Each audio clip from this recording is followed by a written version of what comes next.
جس طرح ہمارے لیے کھانے میں ذائقہ چینج کر کر کے ہم کھانا کھاتے ہیں، اسی طرح ہم ایک کتاب کے بعد دوسری کتاب، دوسری کتاب کے بعد تیسری کتاب، پوری زندگی آپ کوئی نہ کوئی کتاب سیرت کی اور حدیث کی اور ساتھ ساتھ قرآن کی تفسیر کی پڑھتے رہیں، اور اس کے ساتھ ساتھ کوئی نہ کوئی لٹریچر، انشاءاللہ تعالیٰ۔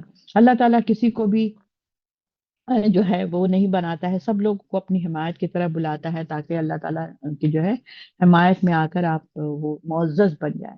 اللہ تعالیٰ اپنی طرف دعوت دیتا ہے، ہم آپ کو کیوں بلاتے ہیں یہاں پر قرآن پڑھنے کے لیے؟ میں بھی تو دعوت دیتی ہوں، میں ایک ایک فرد کو بتاتی ہوں، آپ لوگ بھی بتاتے ہیں، ایک ایک فرد کو بتاتے ہیں، تو آپ لوگ بھی وہی کام کر رہے ہیں جو اللہ نے ہمارے ساتھ کر رہے ہیں۔ اللہ بھی ہمیں بلاتا ہے اپنی طرف، اور اس کے بعد عزت صرف اللہ کے پاس ہے، اور وہ نہیں چاہتا کہ کوئی انسان اللہ کی بخشی ہوئی عزت، آزادی اور کرامت انسانی سے نیچے اترنے پر راضی ہو جائے۔ اللہ کو یہ پسند نہیں ہے کہ میرے بندے کو جو ہے نا عزت نہ ملے اور ان کو کرامت نہ ملے اور وہ اللہ کی طرف نہ آئے۔ اللہ کو یہ بات پسند نہیں، کیونکہ ہم سب اللہ کے بندے ہیں، اللہ نے ہمیں پیدا کیا ہے۔ اللہ نہیں چاہتا کہ ہمارے اندر کوئی برائی ہو، کہ اللہ چاہتا ہے کہ تمہارے اندر اچھائی ہی اچھائی ہو، کیونکہ تم اسلام پر چلنے والے ہو، تم نبی صلی اللہ علیہ وسلم کی امت ہو، تو تم تو بہت ہی بہترین امت ہونے چاہیے پھر۔ تو ہمیں اصل میں پیاری بہنوں یہی ہے کہ ہم نے یہ سب چیزیں چھوڑ دی ہے، تو جس کی وجہ سے ہم بھٹک رہے ہیں، کبھی ہم ادھر ٹپک ٹول، کبھی ادھر کبھی ادھر، اندھیرے میں ہم پھر رہے ہوتے ہیں اور اپنا راستہ ڈھونڈتے ہیں کہ سکون کیوں نہیں ملتا ہے۔ سکون تو آپ کو پتہ ہے نماز اور قرآن سے ہی سکون ملتا ہے انسان کو۔ یہی عزت جو ہے اس کا امتیاز ہے اللہ کی، اور اس کی تکریم کا معیار اور مرکز ہے۔ اللہ چاہتا ہے تمہیں عزت دوں، میں مسلمانوں کو عزت دوں، پوری امت مسلمہ کو عزت ملے، لیکن آج ہم سب نے اپنا حال کیا کر دیا ہے۔ عزت بات تو وہ بن گئے ہیں، اور ہم لوگ ایسا لگتا ہے ذلیل لوگ، ہم لوگ جھوٹ بولتے ہیں، ہم ناپ تول میں کمی کرتے ہیں، ہم زنا کرتے ہیں، ہم جو ہیں جی مردوں کے ساتھ مرد قوم لوط والا کام کرتے ہیں۔ کون سا کام ہے جو ہم لوگ غلط سلط نہیں کرتے ہیں؟ شراب، اچھے اچھے مسلمانوں کے گھروں میں شراب پی جاتی ہے نا۔ اللہ تعالیٰ یہ چاہتا ہے کہ کوئی انسان ناپسندیدگی کے باوجود بھی اپنی مقام یعنی عزت اور تکریم سے نیچے اتر جائے۔ اللہ نہیں چاہتا ہے تم کو میں ذلیل کروں یا تم اپنی عزت کو اپنے خود ہی سے کھو دو اپنے ہاتھوں سے۔ مادی قوت خواہ کتنی ہی زیادہ ہوں اور کسی کی بھی ہوں، اس بات کی مالک نہیں ہے کہ وہ ایسے انسان کو غلام بنا لے جو آزاد رہنا چاہتے ہیں اور اپنی انسانی عزت کو محفوظ رکھنا چاہتا ہے اللہ تعالیٰ۔ مادی قوت جو ہوتی ہے، مادی کا مطلب ہے ختم ہو جانے والی، ضائع ہو جانے والی، بیکار چیزیں ہیں۔ جیسے اب ہم میچ دیکھتے ہیں بہت شوق سے، سارا دن ہم ٹی وی کھول کے زور زور سے میچ چل رہا ہوتا ہے، اور سارے گھر والے جو ہے نا پاگل دیوانے ہوتے ہیں کہ بس ہندوستان نہ جیتے، پاکستان جیت جائے۔ ٹھیک ہے، کس طریقے سے ہم اپنے وقت کو ضائع کرتے ہیں، کس قدر ہم کھیل، یہ کیا ہے؟ مادی، ختم ہو جانے والی چیز، اس کا کوئی حاصل نہیں ملے گا آخرت میں آپ کو۔ آج کے دن آپ کا بہت زبردست لکھا گیا کہ آج آپ نے سارا دن میچ دیکھا، تو ان کو 100 میں 100 نیکی دے دو، یہ کوئی ایسی بات نہیں، بیکار باتیں ہیں یہ سب۔ تو مادی قوت کیا ہے؟ زیادہ سے زیادہ جسم کی مالک ہو سکتی ہے، اور اس کو عذاب اور اذیت پہنچانا، اسے باندھ کے رکھیں اور اسے قید کریں۔ ٹھیک ہے، یہ مادی قوت سے ہم اپنے کیا کرتے ہیں؟ ہم اپنے جسم کو عذاب کے لیے، اذیت کے لیے اس کو ہم چھوڑ دیتے ہیں۔ اس جسم کو مجھے اذیت ملی، آج یہاں پر ذرا انگلی آ جائے دروازوں کے اندر، گاڑی کے دروازے میں ہاتھ آ جائے، انگلی آ جائے، کیسی چیخ نکلتی، کیسی چیخ نکلتی، تو تم کو اس وقت کیسی کیسی چیخیں نکلیں گی جب آگ میں پھینکا جائے گا تو یہاں پر ہمیں مادی قوت پر ہمیں بھروسہ نہیں کرنا چاہیے، وہ ہمارے کسی کام نہیں آئے گا۔ عذاب اور اذیت پہنچانے سے باندھ کر رکھیے اور اس کو قید کر کے رکھیے۔ مادی چیزوں کو، جس چیز سے کوئی حاصل نہ ہو، لغویات، فالتو کام، ہر وقت ٹی وی کے آگے بیٹھے رہنا، خالی کھانوں کے اوپر سارا وقت ضائع کرنا، یہ بیکنگ کر رہے ہیں، وہ کیک بنا رہے ہیں، یہ لزانیہ بنا رہے ہیں، یہ پاستا بنا رہے ہیں، یہ فلانا کر رہے ہیں، اتنا ٹائم ویسٹ کر رہے ہیں۔ تو یہ سب چیزیں کیا ہیں؟ ان کو سوچیے، آپ اپنے وقت کو ضائع نہ کیجیے۔ جہاں تک روح اور عقل اور ضمیر اور قلب کا تعلق ہے، اس کو نہ کوئی قید کر سکتا ہے اور نہ دلیل بنا سکتا ہے۔ ہاں، انسان جو ہے اپنی روح اور اپنی عقل کو خود قید کے سپرد کر سکتا ہے، ہم کر سکتا ہے، یہ الگ معاملہ ہے۔ یعنی کہ انسان کو خود ہی مطلب وہ کرنا پڑتا ہے، اپنے دل کو، اپنے قلب کو، اپنی ضمیر کو، اپنی روح کو دین کی طرف لگانا پڑتا ہے، اللہ کی طرف جوڑنا پڑتا ہے، ورنہ کوئی نہیں آئے گا جوڑنے کے لیے۔ میری ماں بھی بول کے چپ ہو جائے گی، میں دائی بھی آ کے بول کے چپ ہو جائے گا. کتنے لوگوں کو پتا ہے کہ کلاس ہوتی ہے, کتنے لوگوں کو یاد دلاتی ہوں, لیکن سب کو پتا ہے کہ کلاسز ہوتی ہیں. کوئی لوگ تو سن لیتے ہیں کہیں نہ کہیں سے کسی اور کا بھی, لیکن کچھ لوگ تو سنتے ہی نہیں. ٹھیک ہے, تو یہاں پر ہمیں یہ بات کو ہمارے اپنے اندر ہے کہ میں مادی چیز کو پسند کرتی ہوں یا میں اپنی عقل سے اور اللہ کی طرف آتی ہوں کہ میرا اپنا بھلائی ہے, اس میں فائدہ ہے, میری روح کو میرے جسم کو وہاں جا کے آخرت میں آسانی ملے گی. میں یہاں پر دروازہ بند کریں اور کوئی گاڑی میں جان بوجھ کے ہم نے دروازے پہ ہاتھ رکھا ہوا اور کسی نے زور سے دروازہ بند کر دیا, سمجھیے کہ ہم نے جان بوجھ کے ہم آگ میں گرنے کی کوشش کر رہے ہیں, ہمیں پتا ہے کہ اس کا کتنے نقصانات ہیں, پھر بھی ہم بکا. تو یہ باتوں سے ہمیں بچنا ہوگا. وہ کون انسان ہو سکتا ہے جو ان کمزوروں کو متکبر کا نشانہ بنائے, عقیدے میں ان کے تابع کر دیتا ہے, عقیدہ, غور و فکر, سلوک و عمل میں ان جیسا بنا دیتا ہے. تو یہ ساری چیزیں جو ہمیں دیکھنا کہ باغی ہم نہ بنے. وہ کون ہے جو کثرت سے قلت کے تابع کر دیتا ہے؟ وہ کیا چیز ہے جو انہیں ذلیل کر سکتی ہے؟ ضعیف روحانی ضعیف, یعنی ضعیف کا مطلب بڑھاپا, معذور, ختم, بیماری. یہ روح کی بیماری ہوتی ہے. روحانی قوت ہمیں نہیں ملتی ہے, روحانی قوت ہمیں صرف اللہ سے ملتی ہے, قرآن سے ملتی ہے, اللہ کی طرف آنے سے ملتی ہے, ذکر و اذکار سے ملتی ہے. ورنہ پھر ہماری روح جو ہے نا ضعیف ہو جاتی ہے, پرانی ہو جاتی ہے, بوسیدہ ہو جاتی ہے, زنگ لگ جاتی ہے, اور اس میں کوئی اس کو فائدہ نہیں ہوتا اس کے اندر. تو یہاں پر اللہ تعالیٰ جو عزت جو کرامت بخشی ہے, اس کے نیچے گر جانے کی داخلی کمزوری کیا ہے؟ القلبی موت ہے. طاغوتوں کے لیے ممکن نہیں ہے کہ جو ہے رغبت اور خواہشات کے بغیر غلام بنا لے. جب تک کہ ہماری خود رغبت نہیں ہوگی طاغوت کی طرف, وہ اس کی کسی کی مجال نہیں ہے کہ کوئی ہمیں طاغوت کے ساتھ جوڑ دے. کیونکہ ہم جب انسان قرآن سے جڑ جاتا ہے, جب اللہ سے جڑ جاتا ہے, تو وہ طاغوت کی طرف دیکھنا بھی پسند نہیں کرتا ہے, طاغوت کی بات سننا بھی پسند نہیں کرتا ہے. اور اگر ہم اس کو پسند کر رہے ہیں, اس کا مطلب ہے ہمارا دل ادھر ہی اٹکا ہوا ہے. یہ بڑی سوچنے کی بات ہے. اچھا, اس کے بعد کیا ہے؟ متکبرین کا جو سوال جواب ہے وہ آخرت کے میدان میں ذلیل و کمزور لوگ جو ہوں گے, ان کے پوچھیں گے کہ کیا تم ہمیں اللہ کے عذاب سے بچا سکتے ہو؟ جیسے ہم لوگ پڑھتے ہیں اس میں سورہ تحریم میں, سے تحریمی ہے شاید, ہاں, جو ربنا اتمم لنا, جب وہ پلس رات پر چلیں گے تو وہ کیا کہیں گے کہ ذرا پیچھے مڑ کے تو اپنی روشنی تو دکھا دو, ہم بھی تمہاری روشنی سے کچھ ہم سفر طے کر لیں. اس وقت کہیں گے تم اپنا نور کہیں اور جا کر ڈھونڈو, ہے نا. یہ نور کیا ہوگا؟ ہمارا اعمال نامہ ہوگا, جو بہترین عمل ہوگا. تو یہاں پر بھی وہ کیا کہیں گے کہ کیا تم ہمیں اللہ کے عذاب سے بچا سکتے ہو؟ ہم دنیا میں تمہارے تابع رہتے تھے, تمہارے ساتھ ہی ساتھ تو رہتے تھے, اور اسی اتباع کے باعث اس نوبت کو پہنچے ہیں. آیت کے الفاظ سے یہ بھی مراد ہو سکتا ہے کہ ابھی عذاب انہیں چھوا نہیں ہوگا, اور وہ متکبرین کو برا بھلا کہنے اور ان کی نوعیت تک لے جانے کا باعث ان کو ڈانٹ پھٹکار رہے ہوں گے کہ تم کیا کر کے آئے ہو. ان کو پتہ تو چل جاتا ہے نا. جیسے ہی جس کا بھی جو اعمال ہوگا, اس کو مطلب وہ آنے سے پہلے ہی عذاب مطلب جہنم تک لے جانے سے پہلے ہی ان کو پتہ چل جائے گا, جب ان کا اعمال نامہ ان کو بائیں ہاتھ میں دیا جائے گا, اور وہ پیچھے سے لیں گے, پیٹھ کے پیچھے سے چھپا کر, کہ کوئی مجھے دیکھ نہ لے کہ میرا اعمال نامہ مجھے کہاں سے مل رہا ہے. ہم یہاں پر اپنی عزت اور ذلت کا کتنا خیال رکھتے ہیں کہ کسی کو پتہ نہ چل جائے میرے یہ گناہ, لوگ میرا مذاق اڑائیں گے, لوگ میرا ٹپکے لگائیں گے. تو آخرت میں کیا ہوگا؟ اس دن بھی ہم شرمندہ ہو کر انسان کیا کہے گا کہ پیٹھ کے پیچھے سے اپنا اعمال نامہ لینے کی کوشش کرے گا کہ کوئی دیکھ نہ لے ہمیں. تو یہاں پر یہ چیز ہے, ہم ایک دوسرے کو دیکھیں گے وہاں پر, پتہ نہیں کون کتنی خوش خوش خوش جا رہا ہوگا اور کون کتنا رنجیدہ ہوگا, یہ اللہ جانتا ہے.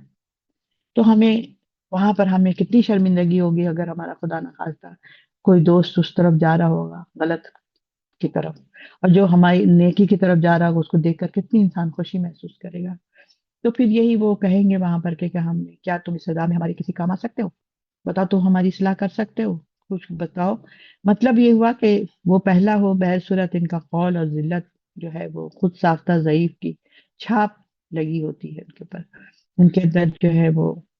اور پھر وہ کہتے ہیں کہ یعنی تم بھی گمراہ ہوئے اور ہم بھی گمراہ تھے, ہمیں ملامت مت کرو. ہم تم کو ہم دونوں تو ایک ہی راستے کے مسافر ہیں اور ایک ہی گاڑی کے سوار تھے. کون لوگ؟ جو اللہ ہمیں ہدایت دیتا تو ہم تمہیں بھی ہدایت دے دیتے. وہ لوگ سوال کریں گے یعنی جو متکبر لوگ ہیں، جو جھوٹے لوگ ہیں، وہ انہی کافروں سے وہ لوگ کہیں گے کہ بھائی اگر اللہ ہمیں ہدایت دیتا تو ہم ہدایت لے لیتے. اللہ کیسے ہدایت دے گا؟ پلیٹ لا کر دے گا گھر میں آپ کو، گھنٹی بجا کے کہے گا کہ یہ لو. گھنٹی بجانے کی ضرورت کیا ہے؟ گھر میں تو قرآن ہمارے ہر کمرے میں موجود ہے، اللہ کا کلام. ہم اٹھانے والے نہیں بنتے. یعنی کہ تم بھی گمراہ ہوئے اور ہم بھی گمراہ تھے، ہمیں ملامت مت کرو، ہم تم کو ایک ہی راستے کے، ہم دونوں مسافر ہیں. یہاں پہ اللہ فرماتے ہیں کہ ہمارے لیے برابر ہے بے صبری کرے یا صبر کرے، ہمارے لیے خلاصی کی صورت کوئی بھی نہیں ہوگی. چاہے تم بے صبری ہو، چاہے تم چیخو چلاؤ، اب کوئی فرق نہیں پڑے گا، میرے لیے کوئی فرق نہیں پڑتا. یعنی کہ جب ہم خود گمراہ تھے تو تمہیں ہدایت کیوں کر دیتے؟ وہ تو خود ہی گمراہ تھے، تو ہدایت کیسے مل سکتی تھی کسی انسان کو؟ اگر ہم ہدایت یافتہ ہوتے تو تمہیں بھی راہ ہدایت دکھا دیتے، جیسا کہ گمراہی کے عالم میں ہم نے تمہیں گمراہی کے راہ میں ڈال دیا. لیکن جو لوگ نیک ہوتے ہیں، جو لوگ ہدایت پر ہوتے ہیں، وہ لوگوں کو بلاتے ہیں، وہ ہدایت پر لوگوں کو لے کر آنا چاہتے ہیں، مگر اس دنیا میں، آخرت میں کچھ کام نہیں آ سکیں گے ان کے وہ. لیکن اس دنیا میں چاہتے ہیں کہ میرے بچے بھی اسی راستے پر آ جائیں، میرے شوہر بھی اس راستے پر آ جائے، میرے پڑوسی بھی آ جائے، میرے بھائی بہن بھی آ جائے، میرے رشتے دار بھی آ جائیں، سب ہدایت کے راستے پر آ جائیں، سب قرآن کے ساتھ جڑ جائیں. ابھی آپ سب لوگوں کے دل کو یہی کیفیت ہے کہ آپ لوگ بھی یہی کام کرتے ہیں کہ کاش کہ ہمارے گھر والے، ہمارے لوگ، ہمارے بھائی بہن سب کے سب ہمارے قرآن کی محفل میں آ جائیں، اس پروگراموں میں آنا شروع ہو جائیں.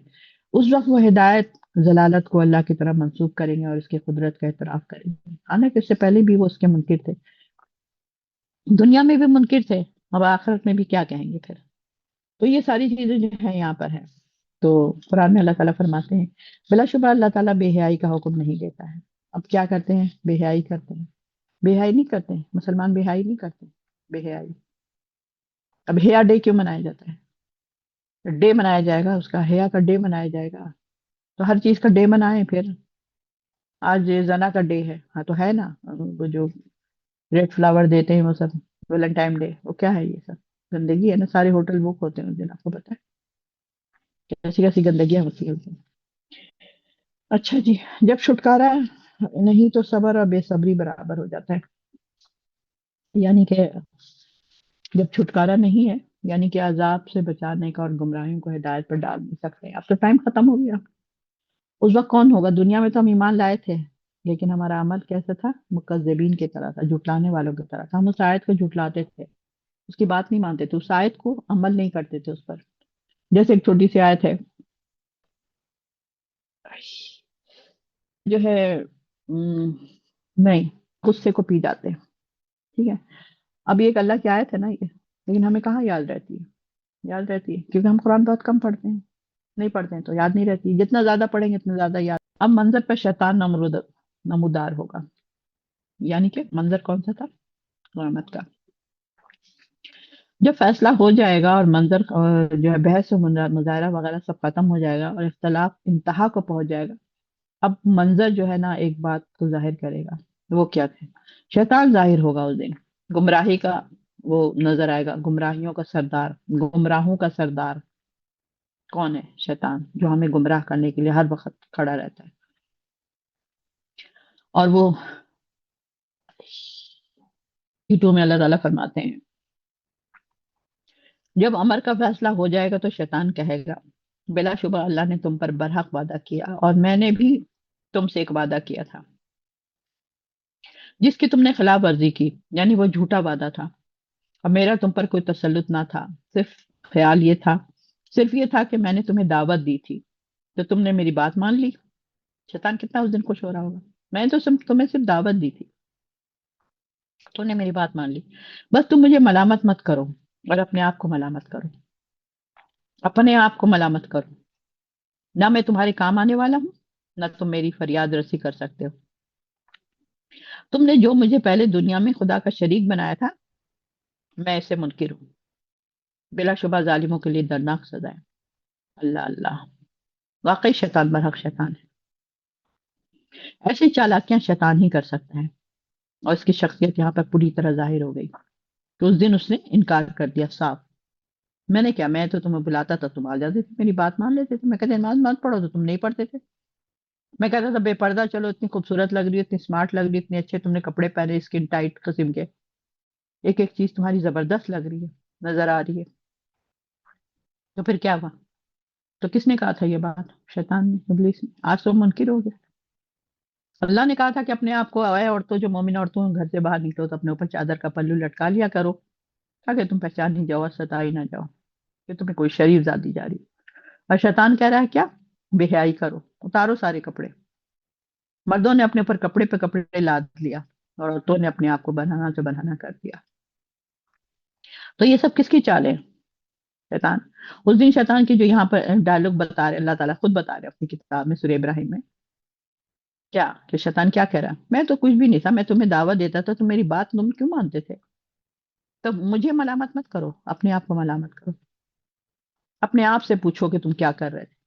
اللہ کو چھوڑ دیا تھا تم نے، میرے پیچھے چل گئے تھے، جبکہ اللہ تعالیٰ نے اپنی کتاب میں میرے بارے میں لکھا ہوا بھی تھا کہ جو میری پیروی کرے گا وہ جہنم میں جائے گا۔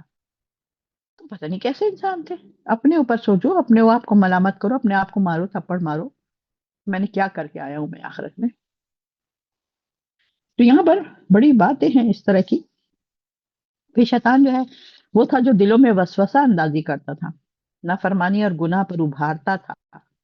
اس نے ان لوگوں کو جن سے وہ اس وقت مخاطب تھا، دعوت حق سننے سے روکتا تھا، دعوت حق سننے سے روکتا تھا، کفر کو ان کے سامنے مزمل کر معزن کر دیتا تھا، مطلب دکھاتا تھا خوشنما بنا کر۔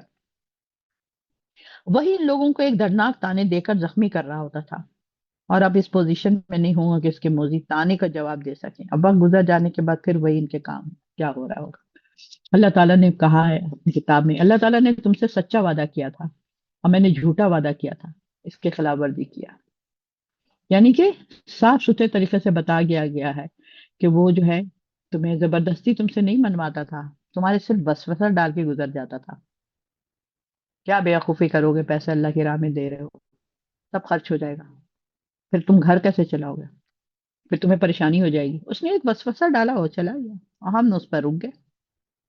اللہ کی آیت ہمارے سامنے سے گزرتی ہے کہ کون ہے جو منزل الذی یقرض اللہ قرضا حسنا، جو اللہ کو قرض حسنا دے اور اسے کئی گنا بڑھا کر واپس کر دے۔ یا جب تم ایک دانہ بوتے ہو تو اس سے 7 بالیں نکلتی ہیں، اور 7 بالوں سے اس میں کتنی بالیاں نکلتی ہیں، اور 70 سے کتنی کئی گنا میں بڑھا دیتا ہوں۔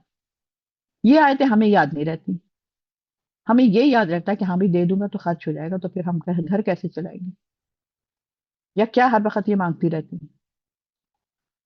رہتی تو کیا اپنے گھر کو بنانے کے لیے مانگتی ہے، پلاٹ لینا ہے مجھے، کیا مانگتی رہتی؟